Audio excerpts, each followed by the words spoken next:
followed by financials given by Raj. As usual, I would like to remind you that anything that is mentioned in this call that reflects any outlook for the future or which can be construed as forward-looking statements must be viewed in conjunction with the risks and uncertainties that we face. These risks and uncertainties are included but not limited to what we have mentioned in the prospectus filed with SEBI and subsequent annual report that you can find on our website. Having said that, I will now hand over the floor to Rajan. Over to you, Rajan. Thanks, Asha, and thank you all for joining the Q4 and year-end investor call. I wanted to use this opportunity to give a bit of updates and highlights about the quarter that's gone by as well as the full year, and then also talk through what we have planned for the next year and for the next 3 years as well. Firstly, Q4 I would say was a reasonably good quarter given the context typically that surrounds Q4 for us. It being a slightly slower quarter in comparison to the other quarters given the decision-making cycles of the client organizations that we work with. Most of them tend to finalize projects around this time frame, and then we tend to pick up the pace from Q1 onwards. That plus the general economic uncertainty that got introduced in Q4 on top of what was prevailing right through the year meant that Q4 was challenging in many ways, but we are very happy to report the quarter-on-quarter growth of 1.6% that we were able to show in spite of this background and context.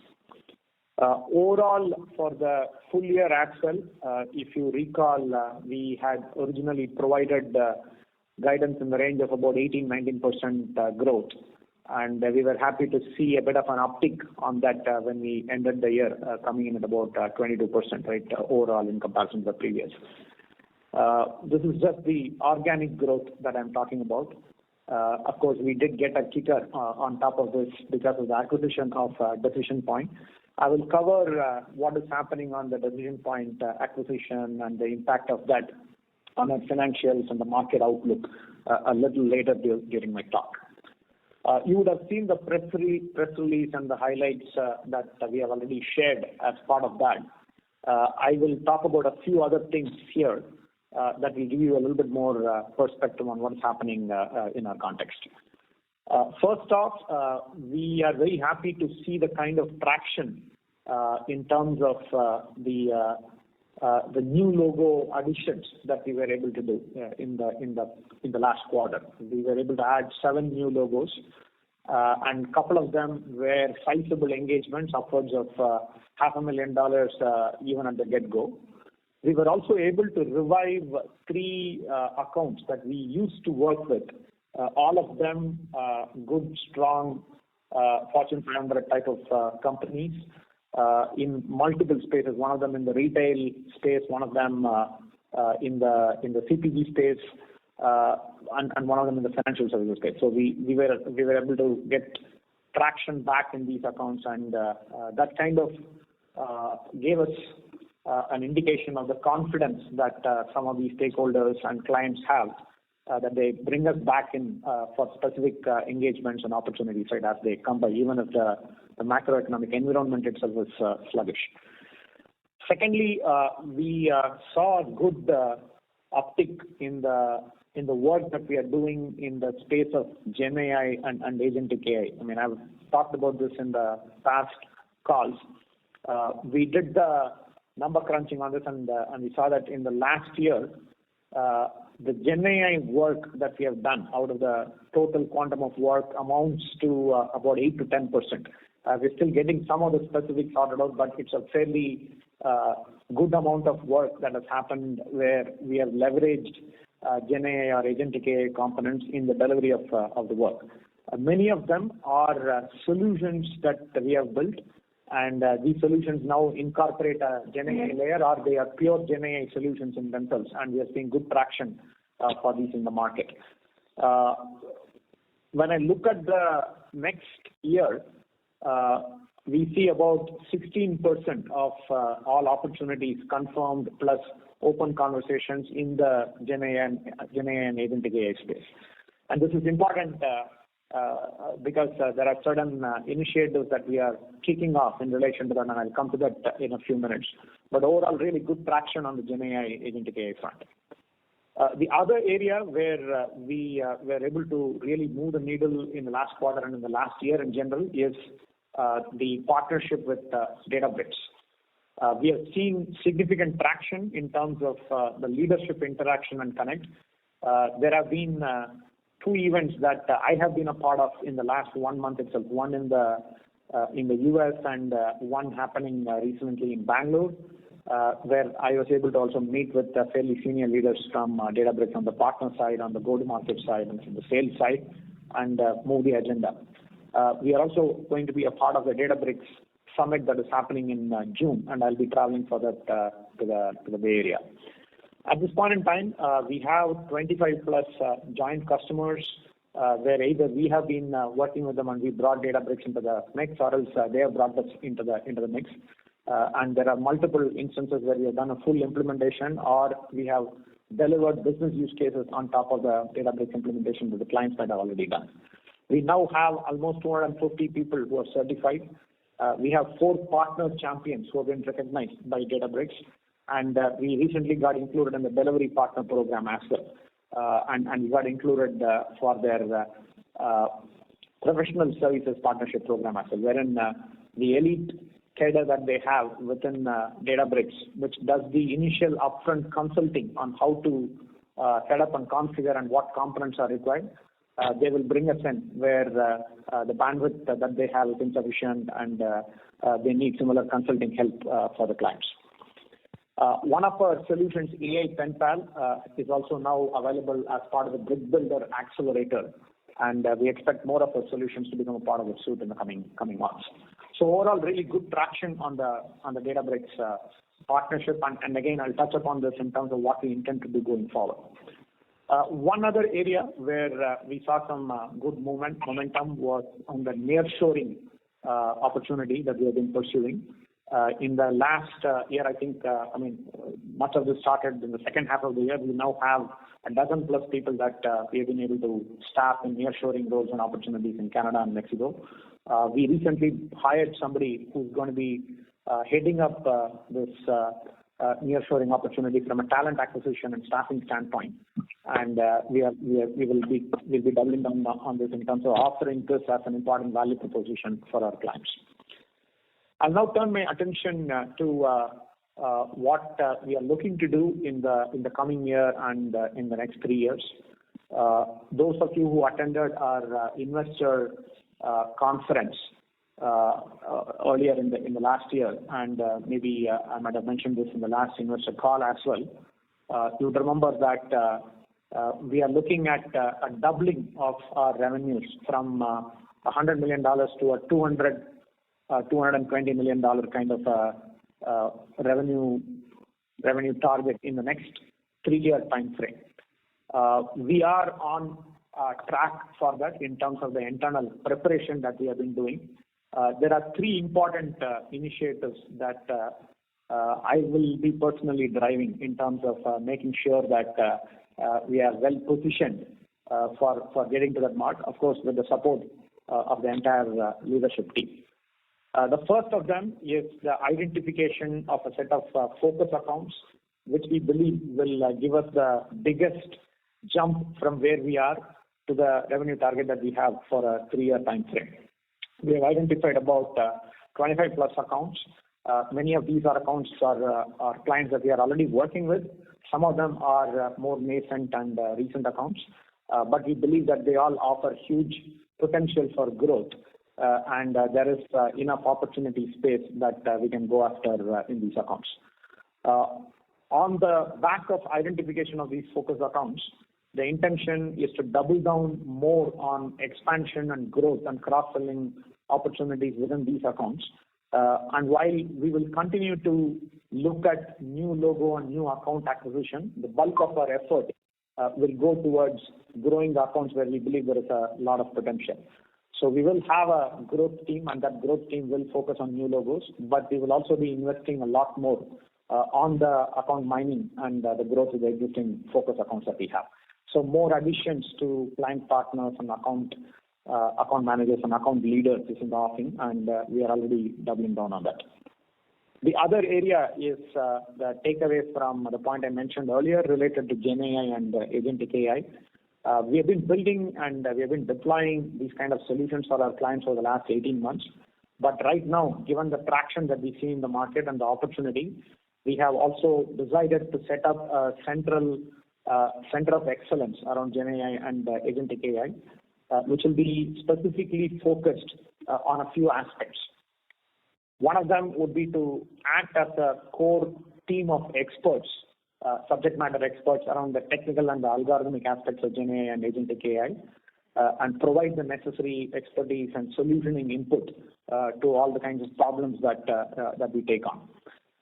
Second objective would be to put our arms around the GenAI agentic AI solutions that we have already built from an engineering perspective and ensure that the engineering layer within these solutions continue to evolve with the changes that we are seeing in the market. A third and the more important aspect would be to make sure that we are at the forefront when it comes to the R&D and the experimentation that is required in this space, so that we are able to cut through the clutter and offer clarity for our clients in choosing from the optionality that will be available for them, whether it is a data layer, whether it's the LLMs or reasoning models, or whether it is the agentic AI components that will be necessary for them to craft the enterprise scale solutions that they need to deliver on the business cases. In addition to that, this team will also help in terms of advancing the line on using GenAI for our own internal productivity purposes. One very important area that we have identified is how do we support our sales and pre-sales team through the use of solutions that we have built for our clients, but which we can now use internally, not only in terms of analyzing data and content so that we are able to come up with the right kind of messaging, but also in terms of generating the content, which can be directly utilized as part of proposals and pitch documents. A third area of focus for me is the Databricks partnership, and I talked about this earlier in terms of the traction that we are getting. The intention is to triple the number of people that I mentioned earlier, 235 people. We want to really go aggressive in terms of building out the Databricks capability. The expectation is that in 3 years from now, when we are at the 200 million mark, more than 15 million of the revenue will be coming from Databricks. Our interactions with leadership from Databricks indicates that they are seeing similar kind of opportunity in the market. They are looking at growing upwards of 50-60% year on year, and therefore there is plenty of potential, right, in terms of what needs to be done in this space. And we believe that we can be a significant partner, right, in that journey. So overall, I would say that we are on track in terms of the thought process and the initiatives that we have kicked off in line with the 220 million target that we had for 3 years. The board has been updated on these initiatives, and they are backing us in terms of taking a more aggressive approach in terms of front-ending investments when called for, so that we are well positioned and prepared in terms of what needs to be done. One other area where we also need to make sure that we are up to scratch is on the talent front, because all this will mean that we need to not only bring in new talent that addresses all the skill requirements and opportunities, but we are in a position to upskill the people that we already have as well. A lot of the upskilling will be centered around the data engineering, Databricks partnership, and the GenAI type of work that I talked about.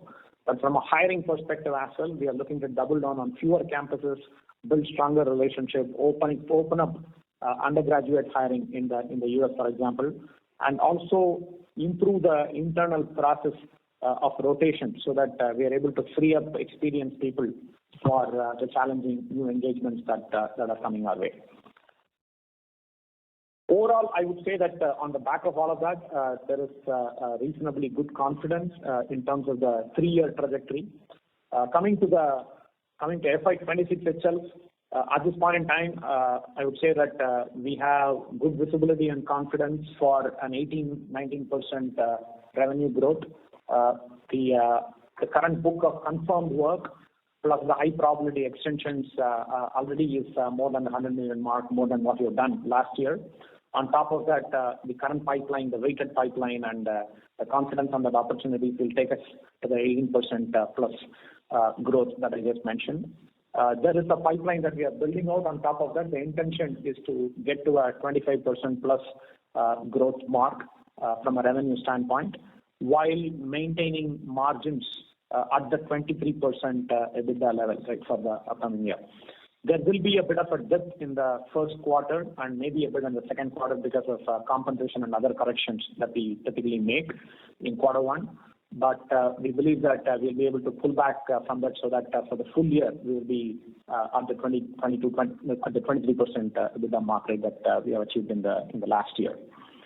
The deal pipeline at this point in time, I mean, as I said, I mean, we are seeing strength in certain pockets. I would say that consumer goods and maybe retail down the line could face some challenges because of the tariff and the other uncertainty surrounding that. We are not hearing much news otherwise from the other from clients in the other sectors, namely technology or e-commerce or even BFSI. We are hearing initial murmurs mainly from the CPG and from the retail space, and we believe that this is something that we'll have more clarity on as the tariff-related uncertainty is resolved in the coming months. I just want to spend a few minutes also on the Decision Point acquisition and how it has been going. We have seen that the revenue has dropped in quarter four for Decision Point in comparison to what we were originally planning to achieve on the trajectory that we were shooting for.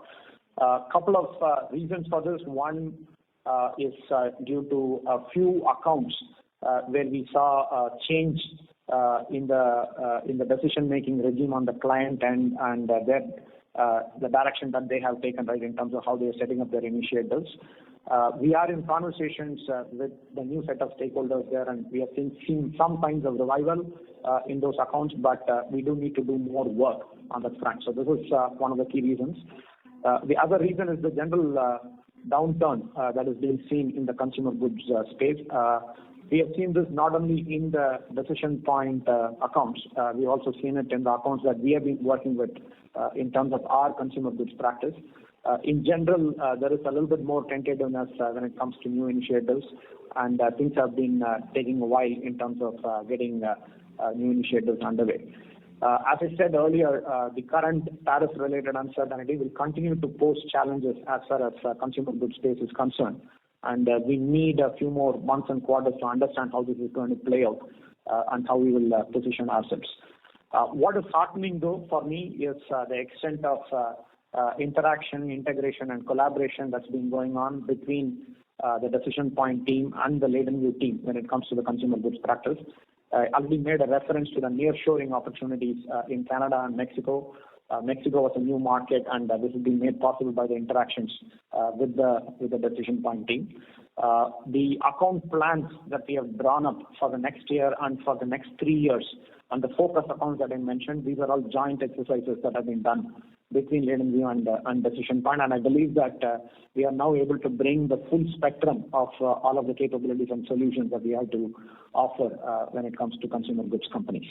So we'll be expecting that the upcoming year will be a better one for us.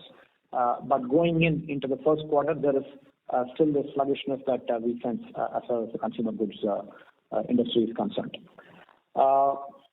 Otherwise, I think we have confidence that we are getting off to a good start in this year. And the trajectory will get better as we go along, hopefully, as some of the external uncertainties are resolved. Yeah, so with that, I will pass it on to Raj to touch upon on the financials a bit more. Thanks, Rajan, for the, I think you presented a fairly detailed note of the performance and also the outlook. And I'll keep it a little shorter than usual and give you maybe a sort of quick overview of the historical performance, and then we can open up Q&A. So in terms of, I think, the last year, which is FY25, I would say the key highlights for us as an organization were we ended the year with two of our big accounts going past the $25 million mark in terms of revenue for the year, which is a big milestone. As an organization, we went past the $100 million mark. This is, of course, with the Decision Point results for 9 months consolidated with 12-month results of Latent View. But it was an important and significant milestone for us to achieve. And this happened within 3 years of us going public. So again, it's a landmark event for the organization. The one other aspect that Rajan touched upon briefly, which was again heartening to note, was a few of the accounts, specifically some marquee Fortune 500 logos that we added in the Q4 of FY25 were logos that we've done work with in the past. So they've actually come back to work with us. And each of these accounts have the potential to go on to be multi-million-dollar accounts. So that was a big positive. On the margin front, I would say strong fiscal discipline, along with, I would say, some level of rationalization that we did on the go-to-market side as far as Europe was concerned, ensured that the EBITDA number that we delivered on a full year basis was well within the guided range. Earlier in the year, we had guided the market that on a full year basis, our EBITDA will be in the range of 23 to 24%. And for the full year, on a reported basis, our EBITDA was 23.1%, and on an adjusted basis, it was 23.8%, right? So we were, that's again pretty, or 23.7%, I stand corrected. So that was heartening. In terms of the sectors, again, while tech continued to be the dominant and strong vertical for us, the other heartening, I would say, plus that has emerged in this year is the strength that the financial services practice has demonstrated, where we've grown in excess of 60% on a year-on-year basis, and we exited the year with revenues of close to about $10 million for the vertical. As we continue to build the revenue base for FY26, we are fairly positive that financial services will be one of the key contributors for the revenue growth that we plan to achieve.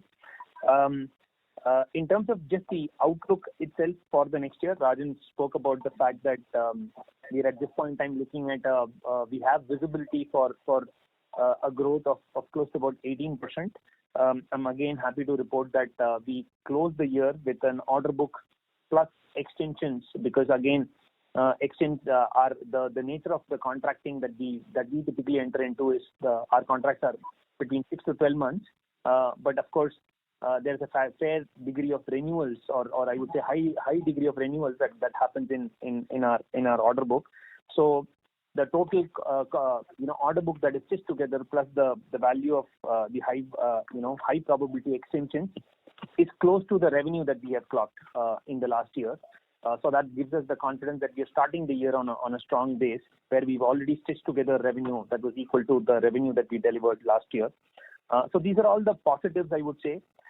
On things that I think probably are, I would say, did not go as per plan, or at this point in time we see some bit of weakness, is Rajan spoke about the CPG vertical.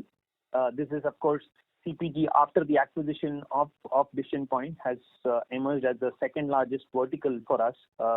And you would all recollect that end of last quarter, the CPG plus retail business was close to about 19% of our overall revenues. Whereas for this quarter, CPG and retail is contributed close to about 15% of our overall revenues. The decline, I would say, was largely led by, one, Q3 traditionally is a fairly strong quarter for the Decision Point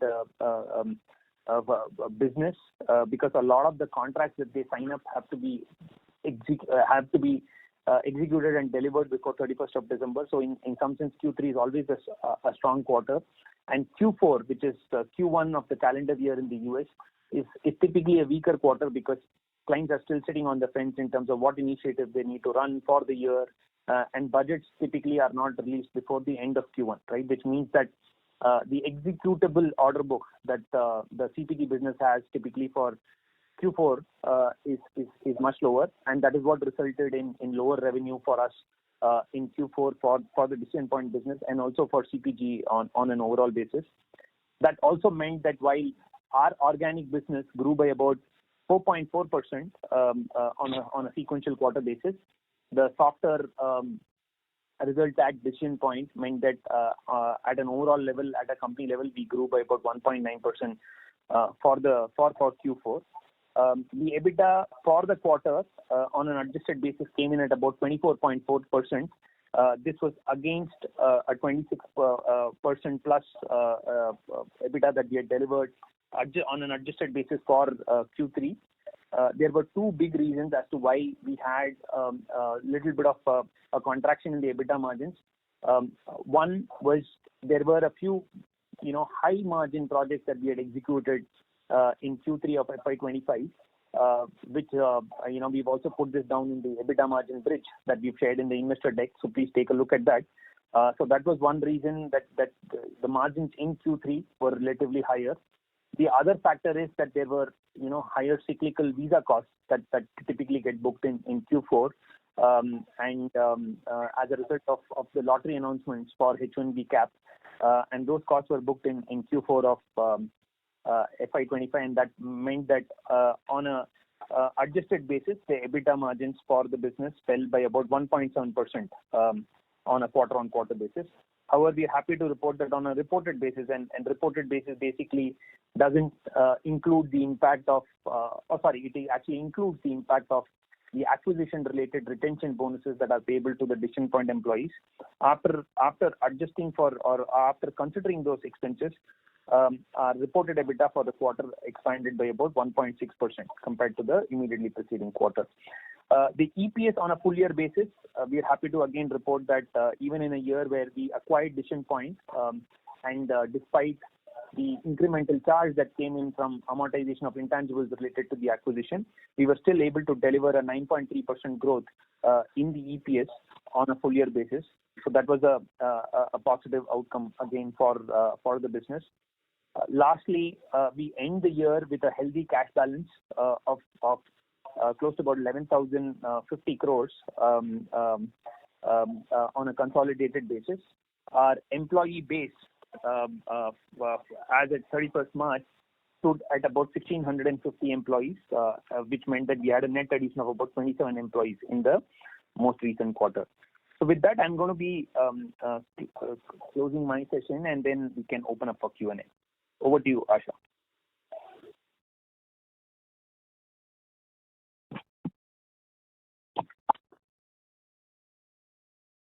Mano? Yes, Asha ma'am. Yeah. Thank you very much. We will now begin the question and answer session. Anyone who wishes to ask a question may press star and one on their touch-tone telephone. If you wish to withdraw yourself from the question queue, you may press star and two. Participants are requested to use handsets while asking a question. Ladies and gentlemen, we'll wait for a moment while the question queue assembles.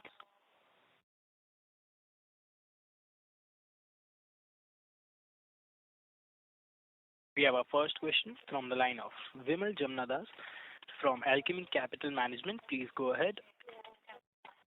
Yeah, thank you very much for the opportunity, and congrats on good execution. It's a very tough environment out there. And also thank you so much for the detailed presentation. Very well covered indeed. Sir, just wanted to get a sense on 18 to 19% growth on an overall basis in such an environment seems to be extremely good, if I were to put it mildly. Just wanted to get a sense, because what we believe and what we've heard is that mostly the high-tech companies would be forbidding a lot of their investments in newer products and services before they have certain amount of clarity as to how the economy shapes up, etc. So in this kind of an environment, what are we building in from our largest vertical? That is point number one. And secondly, what are you seeing in the overall environment X of the high-tech vertical, that is financial services, etc. what are we seeing there in terms of discretionary spending? Because our peers are clearly looking at a lot of weakness, especially in the next couple of quarters. So are we looking at a soft couple of quarters and then probably acceleration afterwards, or how should we think about growth panning out? Yeah. Hey, Vimal, thanks for your acknowledgement and your wishes.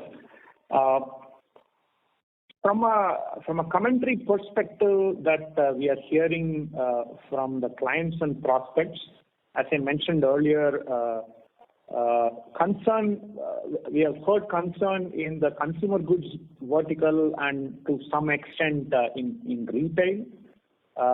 Industrials, which includes automotive for us, right? We have again heard concerns related to tariff and barriers. But we have also been seeing how that environment has been evolving or changing so rapidly. I think only earlier this week, some relaxation on tariffs related to auto industry and components was announced. So we'll have to wait a bit more for clarity, right, as far as those verticals are concerned.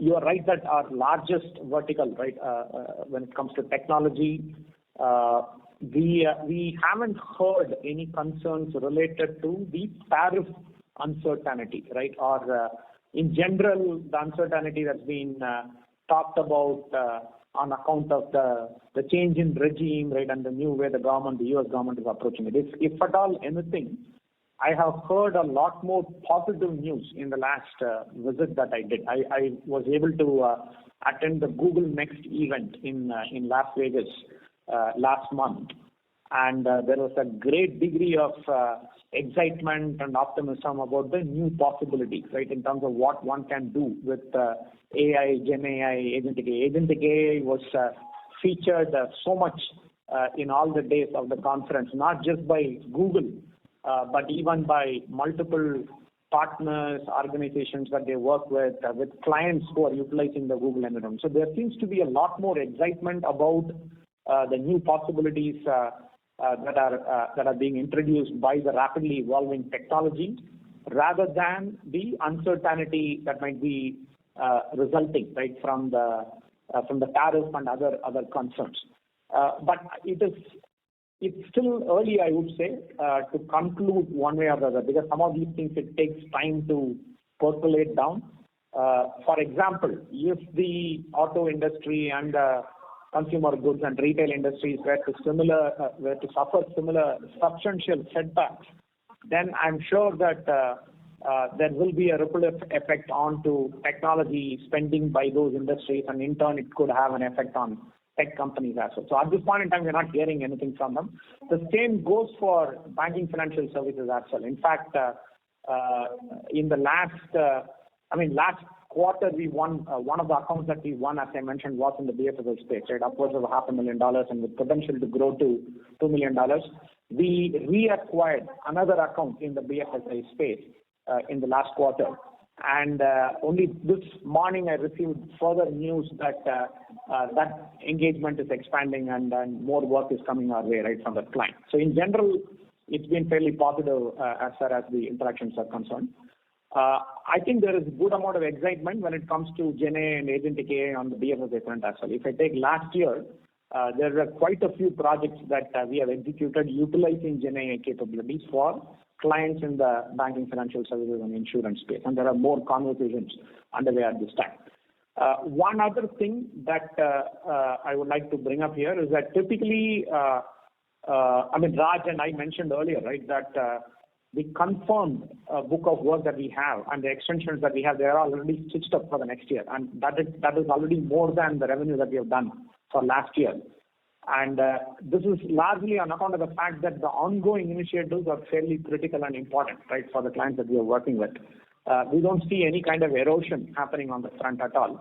So therefore, all the effort that we are putting in terms of expanding the funnel, the opportunity pipeline, and then going at it, that is what is giving us the confidence, right, on the 18% minimum revenue growth, right, that I talked about earlier. Of course, this is all subject to no major disruptions, right? I mean, we have a I don't know, military situation, conflict situation, even in India at this time, right? Potential, and then this tariff thing is still looming large. But hopefully some of these tensions will get diffused, right? And there aren't any major disruptions. Barring that, I feel that the trajectory should improve as we move forward into the year. Hope that addresses the point. Yeah, absolutely, Rajan. Rajan, just one update. Last quarter we had mentioned that we had won a very large deal, which the execution had already begun in Q3. I think it should have further ramped up in Q4. How much of our 4.4% quarter-on-quarter growth has come from, let's say, that particular deal getting ramped? If I could get some sense, and when do we see that deal sort of coming to a closure, or coming to an end?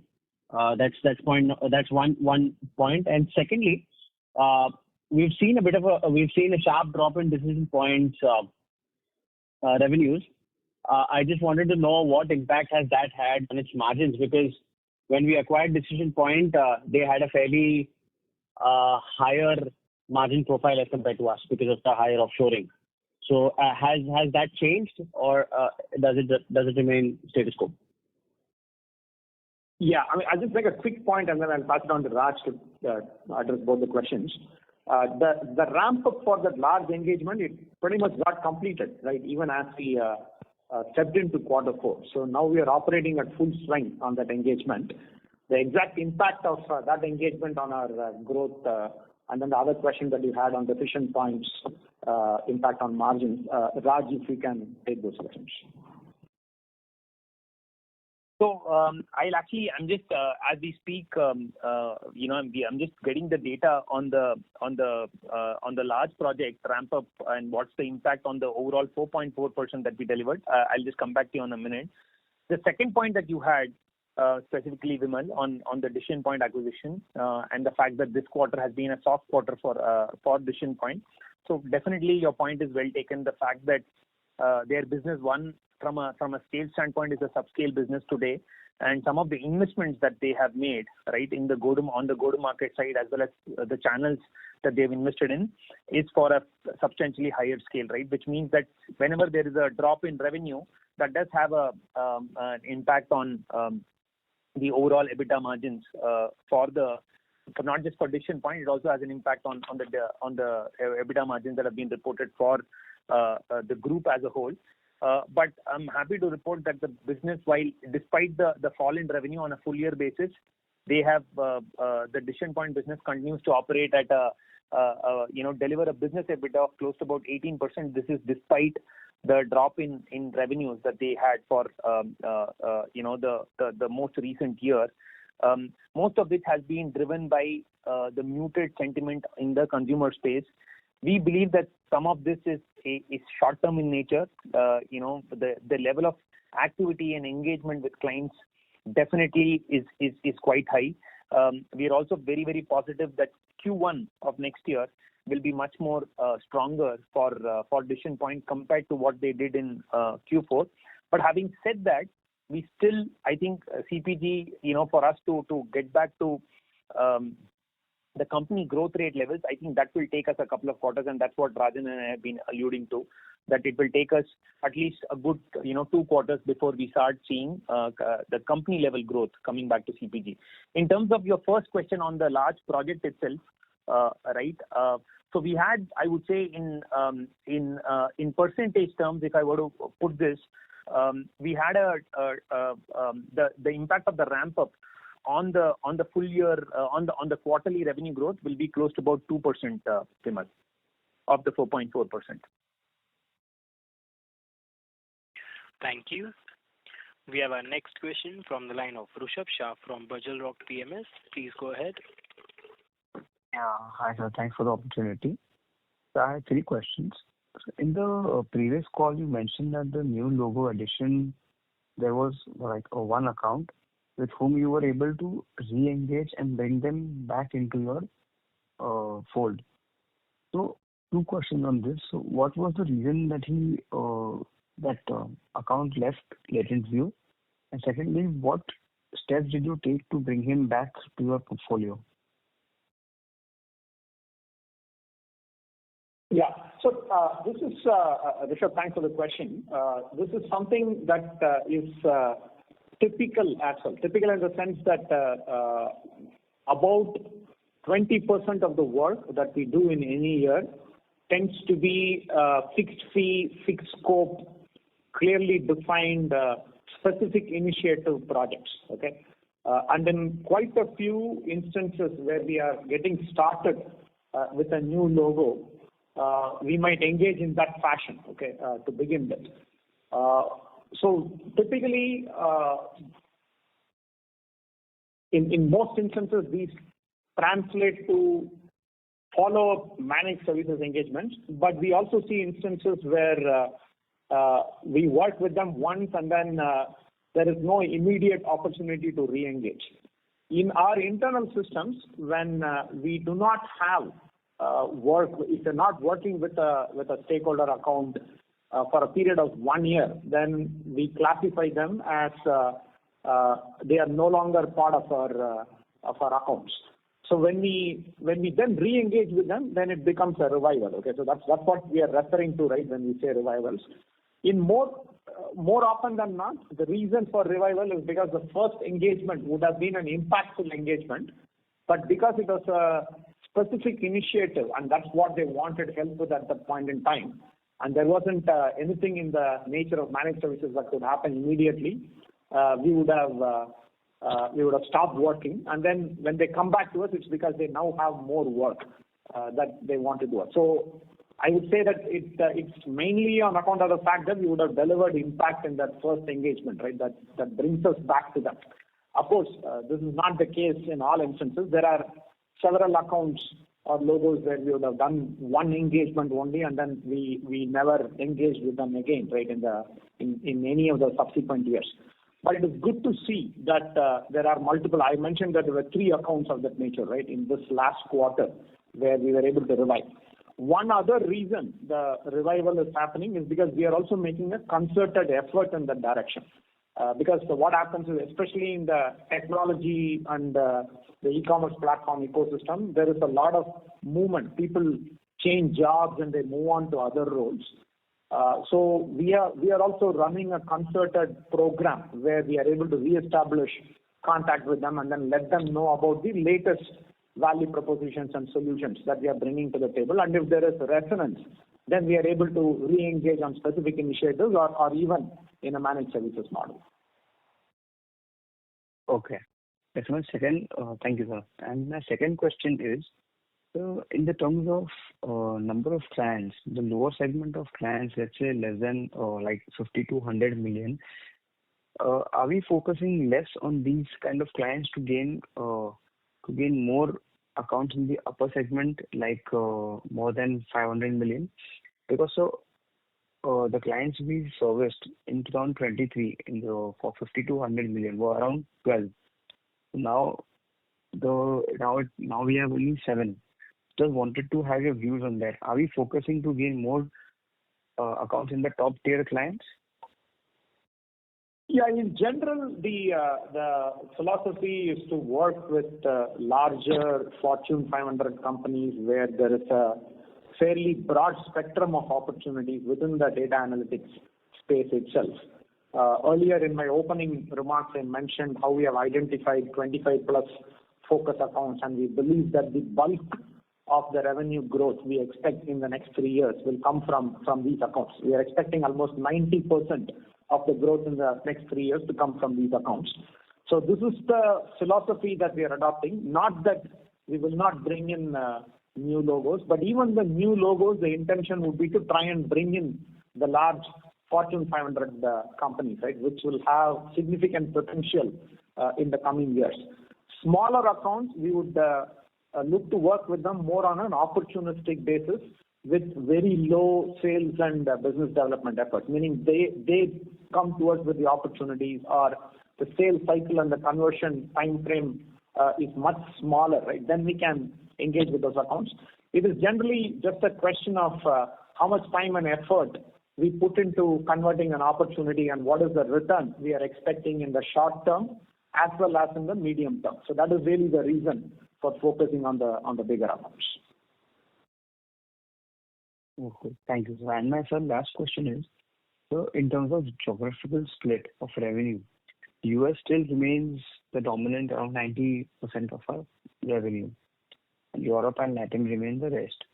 So in the long term, do you intend to reduce the weightage in terms of geography towards US, or this will remain the same as it is?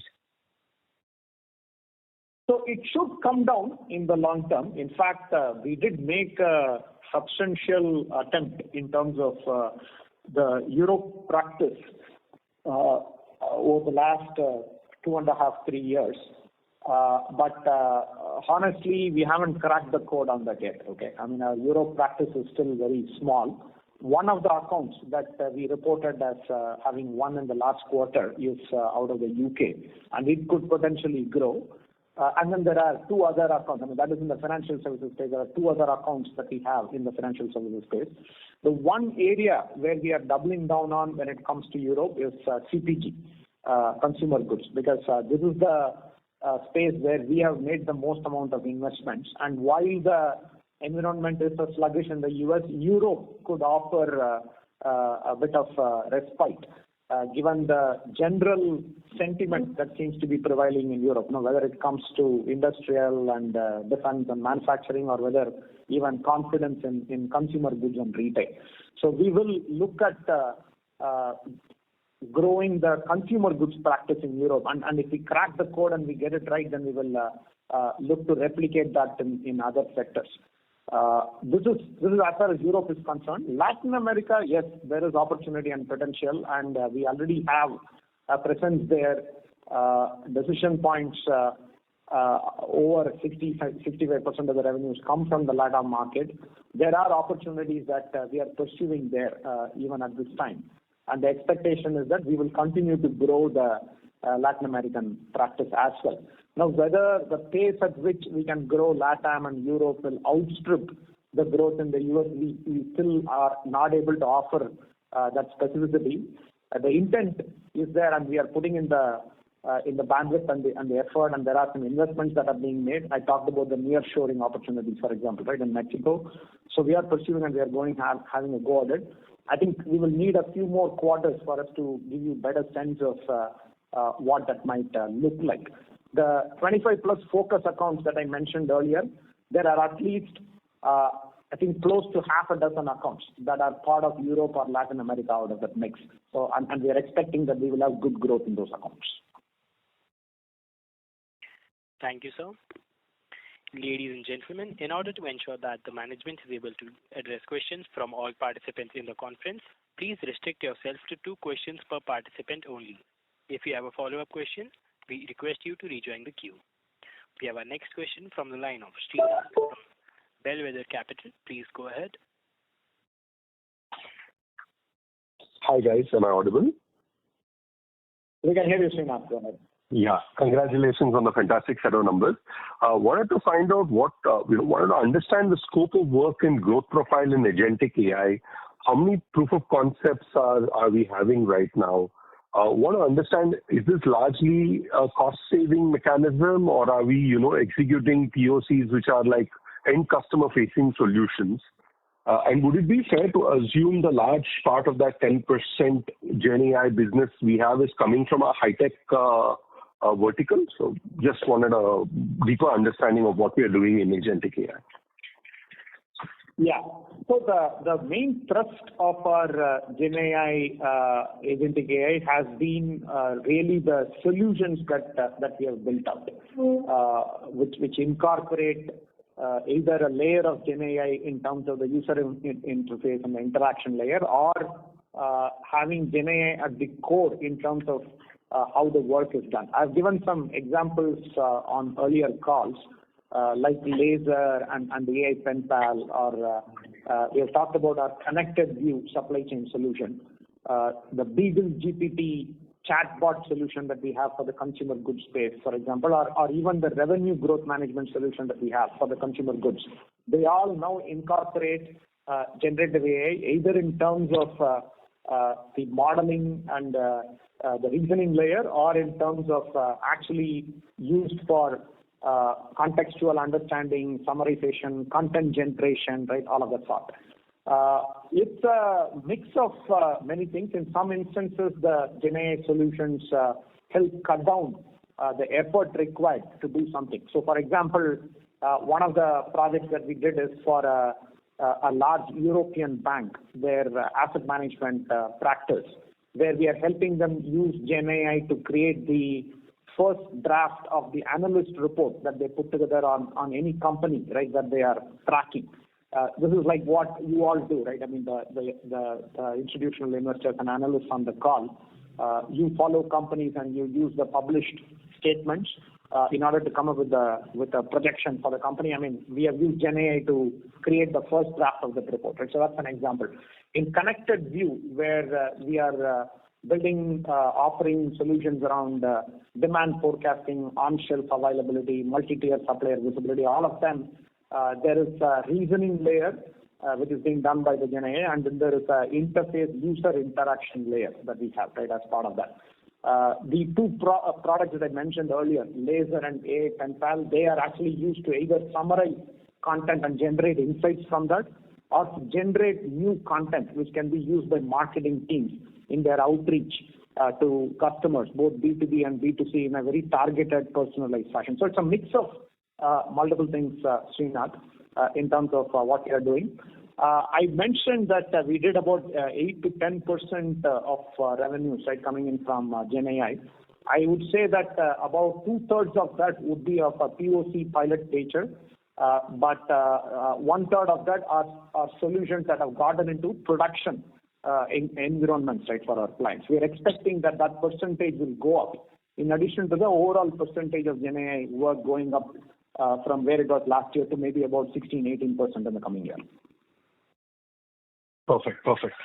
Great. One housekeeping question, Raj. You wanted to understand this interest cost that we are reporting in the P&L. There was a jump in that line item. What kind of is driving that number? That would be good. So this is more specifically in relation to the lease that we've had. So we've had a new lease contract that we've signed for our San Jose office. It's essentially that cost from an accounting standpoint gets classified as a right to use asset, and then there's a depreciation cost and a finance cost that comes from amortizing the right to use asset. The second point is just 1 second. Yeah. The second point is, of course, there is a redemption liability that is there in relation to the acquisition for the remaining 30% of shares at Decision Point. And that liability, when it unwinds, because you do a present value of that liability as on today, and as time goes by, there is an unwinding that happens. And so today, because based on the remeasurement as of 31st March, the unwinding of that liability has resulted in a interest cost that we have booked. So steady state, like say in the next 3-4 quarters, how will this line item kind of play out? So the lease numbers would basically be every quarter going forward, right? Or no, did we have like a one-time revaluation? Yeah, so the lease cost will be there every quarter. The unwinding of the redemption liabilities, right, which is the interest cost expense. I will come back to you on what will be the quarterly trends. Then maybe this is something that I can answer you offline, but I don't expect it to be at the same levels as the current quarter. So just to give you a perspective, so close to about 30. So the interest cost that you see, close to about 35 million of that cost was in relation to the interest expense on redemption liabilities. Okay, perfect. No, I was not looking for specific quarterly number. Wanted to find out what percentage is one-off and what would be like a persistent business number. Perfect. Thanks, Raj. Thanks a lot. I'll get back into the question queue. Thanks, guys. Sure. And this, by the way, I mean the redemption liability, anyways, is only for another year. As we go along in the year itself, we will know what will be the most likely settlement for that liability. But either ways, it will get settled by 31st March 2026. Perfect. Thanks, Raj. Thanks a lot. Thank you. Thank you. A reminder to all participants, please restrict yourself to only 2 questions per participant. Should you have a follow-up question, we request you to rejoin the queue. The next question is from the line of Shubham Sehgal from Simple. Please go ahead. Hello, am I audible? Yes, please go ahead with the question, Shubham. Yeah, my question was that, so we've mentioned that, we are in a transition to shift more towards product-based solutions. So where are we along that? And, what kind of implications will we see? Like, will there be any material impact while we transition towards more product-based solutions? Or how will it go? Could you just provide some color on that? Yeah, I think product would be a little bit of a push in terms of terminology. In the past also we have maintained that we are a bespoke services organization, but we are able to bring in acceleration and non-linearity on the back of the solutions and accelerators that we are building. Honestly, at this point in time, if I were to look at all those solutions, accelerators, I think the one thing that we can claim is a full product is probably the Beagle GPT, right, product that came in from the acquisition of Decision Point. All of the others, I would say, will require a certain component of a services layer from us to be effective, right, in terms of how it delivers the impact and the business use case, right, that the client is trying to address. Having said that, I believe that the opportunity to move more towards the solution product kind of a configuration will increase in the coming quarters, coming years, largely on account of the revolution that is happening in the Gen AI and agentic AI.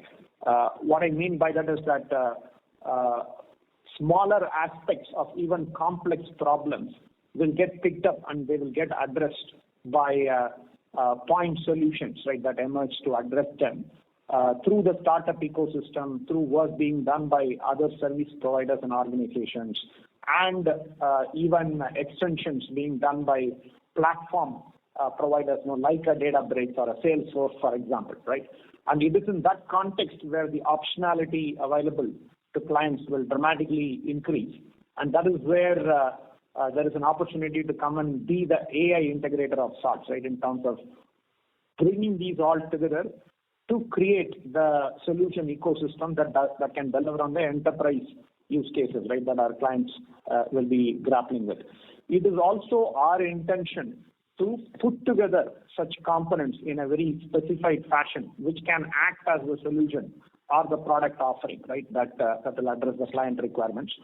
One thing that we are fairly focused on is like in each of the verticals that we serve, at least if we look at the work we do in the diagnostic descriptive, which is the report, dashboarding, business insights generation, some of the data pipeline building, these are all areas that lend themselves to a certain amount of automation, solution building, and even products.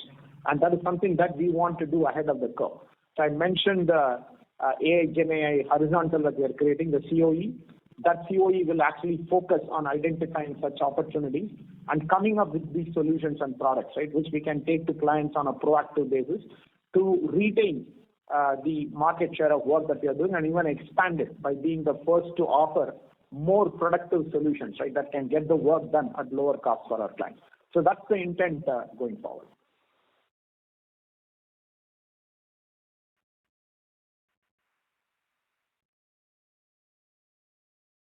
Thank you. We have our next question from the line of Jalaj from Swan Investments. Please go ahead. Yeah. Am I audible? Yes. Yeah, we can hear you. Yeah. Thanks for the opportunity. This has got more to do with the bookkeeping question. If I were to see the other income, which roll up for this year comes at around 758 million, and for last year also it was around 737. So just wanted to understand, the cash balances would have reduced. So how come is it that still the other income has increased, and what sort of yields should we expect or built in for our case going forward? Hi. I'm sorry I didn't get your name. Yeah, this is Jalaj this side from Swan Investment. Yeah, thanks for your question. So, to your point on what is the impact of the reduction in the cash balance rates, of course, you're right. There was a reduction in the overall cash balance because, Q1 of this year, we spent close to about 300 plus crores, 320 crores to be precise, to acquire the 70% in decision point. So, of course, to that extent, there was a reduction in the cash balance. But through the course of the year, we have continued to add to the cash balance, of course, and for the year, we've delivered a full year EBITDA of close to about 23%. So that resulted in an addition to the cash balance, even though we expended close to about 320 crores. In terms of the comparative number, right, between what we had for this year versus last year. So if you see the overall, I would say interest related. Just give me 1 second. Yeah. So the net gain on foreign currency transactions is more or less in line with what we had for the last year. The reason why we had a slightly comparable other income for this year compared to the last year was higher gains that we had from sale of mutual fund investments during the year. Of course, these are again AAA rated.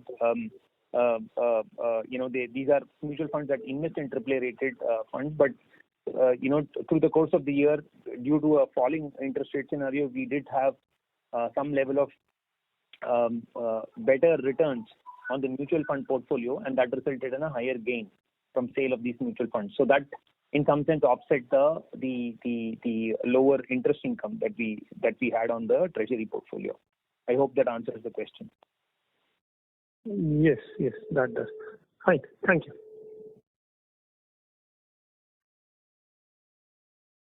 Thank you. We have our next question from the line of Pratap Maliwal from Mount Intra Finance. Please go ahead.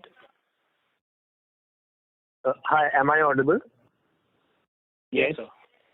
Hi, thanks for taking my question. I just wanted a clarification. In your opening remarks, you said that 2 of our accounts went past the $25 million mark. Is that correct?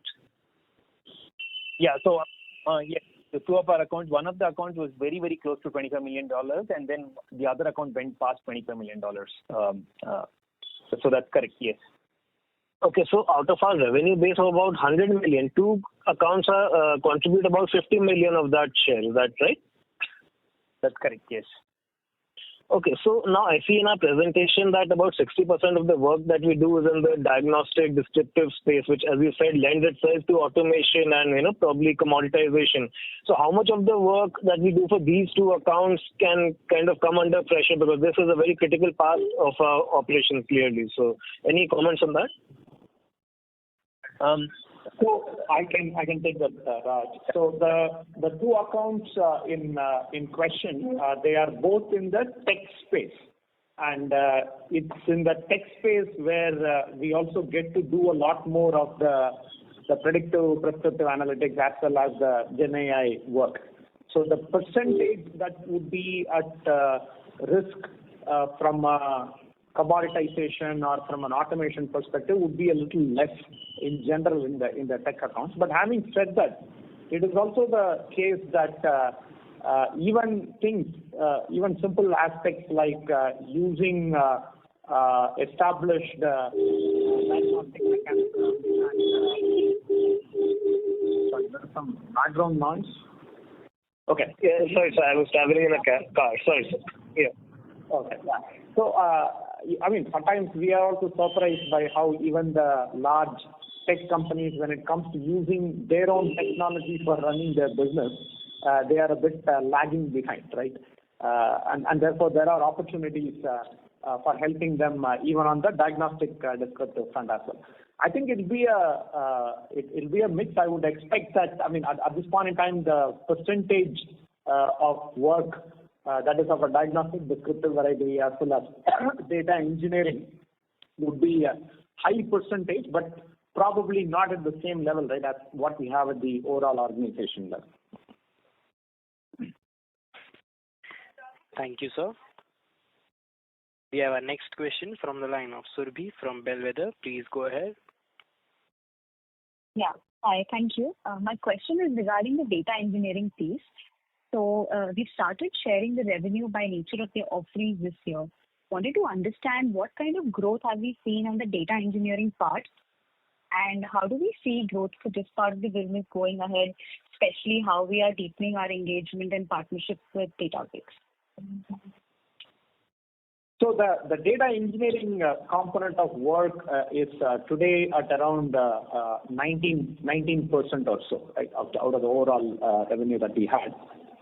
We are expecting that this will continue to grow in the coming quarters and coming years. I mentioned earlier that when we get to the 200 million mark, we are expecting 25% of that to come just from Databricks itself, and then there will be work that we'll be doing with other hyperscalers, with other partners like Snowflake, for example. So I wouldn't be surprised at all if that 18-19% today becomes closer to 30% or even higher, right, when we get to year 3 from now. The reason for that expectation is that all of the Gen AI and agentic AI and AI ML, right, all the new stuff, predictive, prescriptive, advanced analytics work that organizations are looking to do, and even the automation and the use of Gen AI to do the diagnostic descriptive type of work will require substantive amount of data engineering work to be done beforehand, because all of these technologies are a lot more effective and they can deliver a bigger impact and even better decision making if the data platforms are set up in the right shape and fashion, right? Taking into account security and confidentiality, the governance aspects of it, right? Provenance, right? Traceability, all of that stuff. So I believe that there is a lot of work that needs to be done. Of course, there are multiple players having a go at this, just in terms of the data platform providers itself. You know, I mentioned the hyperscalers like GCP and AWS and Azure, and then we have Snowflake and Databricks and others in the mix. All of them are coming at it from slightly different directions, but every one of them is talking about how there is a lot of work that needs to be done just in terms of bringing data into one layer, right, where you can do all of this work. So that will drive the demand for data engineering and the related work in the coming years as well. My interactions with people at Databricks as well as the ecosystem is indicating that there is growth expected over the next 3-4 years, right, even closer to the 40-50% mark, or even higher in some instances when it comes to the amount of work that needs to be done in the space. So that's the wave that we would like to ride as well in terms of what we are doing in data engineering and the Databricks partnership. Fair. And also wanted to understand how is the traction on the Beagle part, and if it's possible, if there is a way how you can attribute the growth in the CPG division, X of Decision Point, largely driven by Beagle. So basically what I'm trying to understand is, have we been able to materialize our cross-sell opportunities here, and what is the way forward on this front? Right. So Beagle, as I mentioned earlier, is an instance where it can be sold as a standalone product in a license model, right, where we are able to give it away. But given the recent spate of activity in the Gen AI space and the number of solutions that are emerging, we are also looking at alternate models of engaging, meaning that not everybody might look at Beagle as the solution that they want to deploy, but they might like and be interested in several aspects of the Beagle solution, right, and the components. So we are now offering this in 3 forms. One is the entire solution, or the solution of the product in its entirety. The second is to offer specific components of it, right, and integrate it with client environments. The third is just a fundamental Gen AI capability, right, that underlies the Beagle GPT solution, right? Our capability, our ability to build solutions of a similar nature, which is completely client IP, right, and protected and owned by them. So we are seeing traction in all the 3 models. The central AI Gen AI team that we are setting up also will explore all of these 3 models. I mean, as I mentioned earlier, we have our own solutions that we have built, you know, like Laser and AI Penpal and so on. With all of these, the intent would be to look at how can we componentize them and how can we offer all the three models, right, when it comes to engaging with our clients. Thank you, sir. We have our next question from the line of Ajam Shah from an individual investor. Please go ahead. Hi, sir. Thanks for the opportunity. So, quick one data keeping question. I believe I see there's a rise in an interest cost of 4 crores. So, what is that, if you can clarify? And the second question would be, what is the inorganic pipeline looking like? And third is, you give a nice presentation in the opening remarks for the 3-year vision. So, down the line, once we reach towards the end of the third year, can our margins increase from the 24-25% bandwidth? Thanks. Then you want me to take that? No, you can take the first two questions and I can chime in on the third one, right? That's the question. Go ahead. Yeah. So on the first question, I did address this as a part of one of the earlier questions. The increase in finance costs that you see is essentially around the unwinding of the redemption liability that we had booked for the acquisition of the remaining 30% in Decision Point. So close to about 3.5 crores of the 4 crore increase that you spoke about is coming from the unwinding of the redemption liability. So in some sense, it's not linked to the core operations of the business. This unwinding will discontinue post March 2026. Right.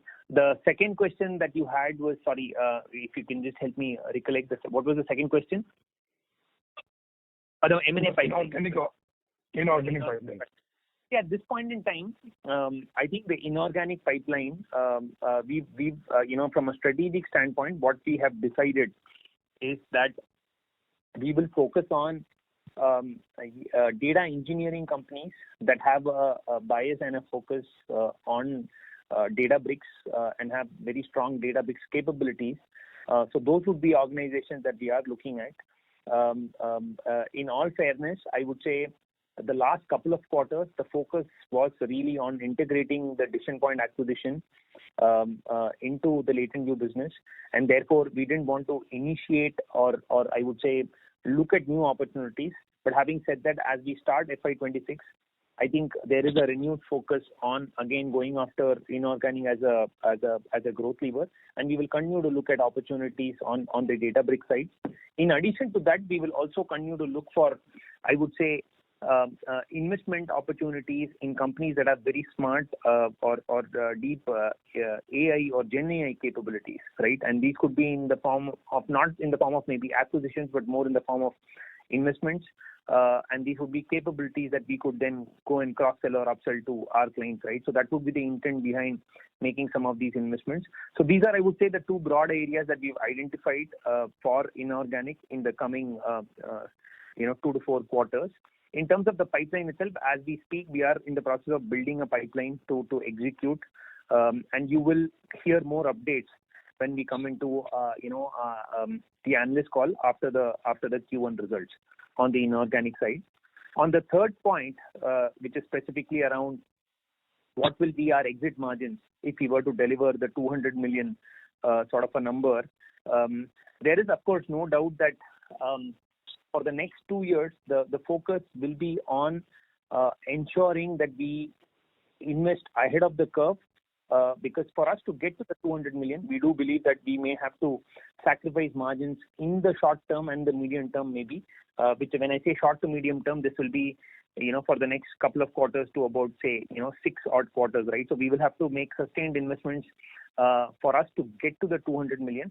However, from experience and from having sort of run this business for several years now, we do know that, in our business, if the top line is achieved, the bottom line or the margin and profitability is something that we have a good handle and we are able to manage those costs in a much better fashion. So if we're able to deliver the growth to get to the 200 million, our sense is we should be higher than the 25% margin that we are currently in the range of. We are in the 23 to 24% range. Our EBITDA margin should go up even higher than 25%. But in the short to medium term, we would want to keep the investment levels, high and sustained for us to get to the 200 million. Okay. This helps a lot. Thank you. Thank you. We have our next question from Okay. There was a question from, I think there was a question from someone from Alchemy Capital, where the level of diagnostic and descriptive work that we do in percentage terms. So that number, I didn't give the answer that time. It is close to about 33%. That's the level of work that we execute in the top two accounts. Thank you, sir. We have our next question from the line of Shubham Sehgal from Simple. Please go ahead. Hello. Am I audible? Yes. Yeah. So I think we've given the revenue growth trajectory, but I just want to ask about the margins. So right now, I think we closed margins near 23% for the whole year. So what kind of margin trajectory can we expect going forward? Will it be in the range of 22 to 24, how it has been, or can it go beyond 24% also?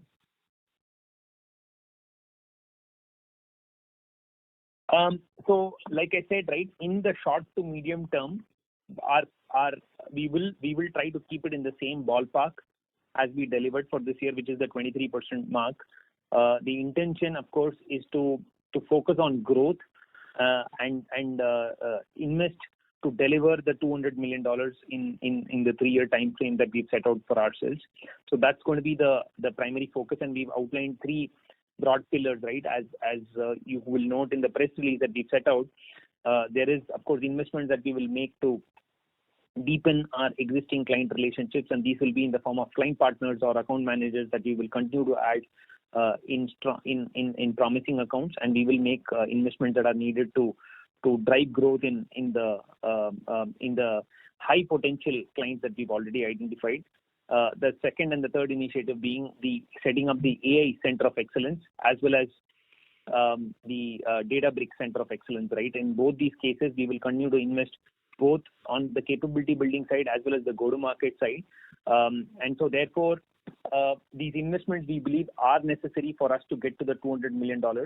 So in the short term, I would say, while we will try to stick to the 23% mark, we will, of course, keep the investor community, notified if we believe there will be investment which will be even higher for us to, get to that number in a faster manner. But the goal would be to keep it around the same ballpark over the short to medium term, which will be 23%. Thank you. We have a last question from the line of Varun Kumar, an individual investor. Please go ahead. Hi. Thanks for taking my question. My question would be about the next quarter outlook. What will be the revenue growth that you are looking for next quarter? So at this point in time, we are looking at a quarterly growth of in the 4% or so. I mean, that's what we have confidence of at this time. We will need to look at a few opportunities that are currently pending closure to see whether we could do better than that. Thanks for taking my question. Thank you. As this would be the last question for today, and I now hand the conference over to the management for closing comments. Over to you, sir. Yeah, thank you, Manav. So I think we did provide a fairly comprehensive update when we started off. My summarization would be that we believe that there is a lot of opportunity in terms of the evolving environment when it comes to the technology developments that we are seeing in our space, whether it is related to what needs to happen in the data engineering and the capabilities and the platform building, or whether it is the Gen AI and agentic AI revolution that is happening. We also believe that a lot of the action is going to be driven by an ask for improved productivity and efficiency and automation. And the organizations that can help clients do these things by building solutions and value propositions ahead of the curve will be the ones that will do really well in that environment. We intend to be one of them. So all of the 3 initiatives that I mentioned at the outset, whether it is a doubling down on the focus accounts and helping them think through these choices and then riding the growth with them, or whether it is the data engineering, Databricks capability that they are building, or whether it's the Gen AI, agentic AI, horizontal, all of them are aimed in some sense in capitalizing on the winds of change and evolution, right, that are blowing within our context and landscape. That is the intent, and that's what we are all committed and building out to. If we do this right, I believe that the opportunities would be plentiful. I did mention earlier that when we all sat down as a leadership team and looked at the next 3-year growth path and where we can get to, there was a great deal of optimism just in terms of the opportunity space available even within the 25 plus focus accounts that I mentioned, not to mention the other new logos, right, that we are looking to acquire within the time frame as well. So overall, at this point in time, we feel fairly confident and optimistic about how this trajectory will evolve for us in the coming quarters and coming years.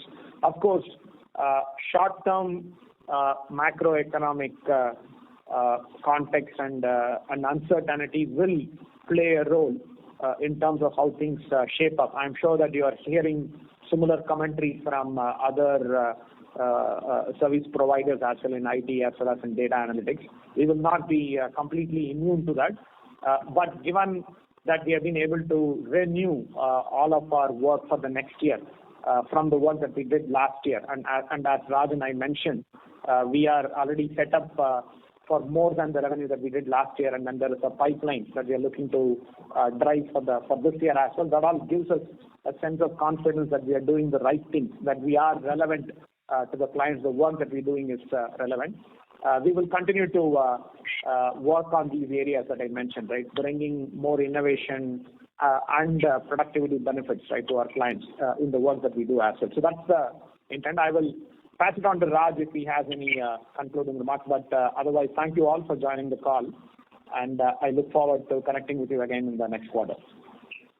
Rajan, thank you. I didn't have anything further to add. I think we are ending the FY25 results on a strong positive note, and we continue to be hopeful and positive about FY26 as well. There is a strategy that we need to execute, and I think we will be focused on delivering on that strategy that we've outlined for ourselves. So that's going to be where the focus will be.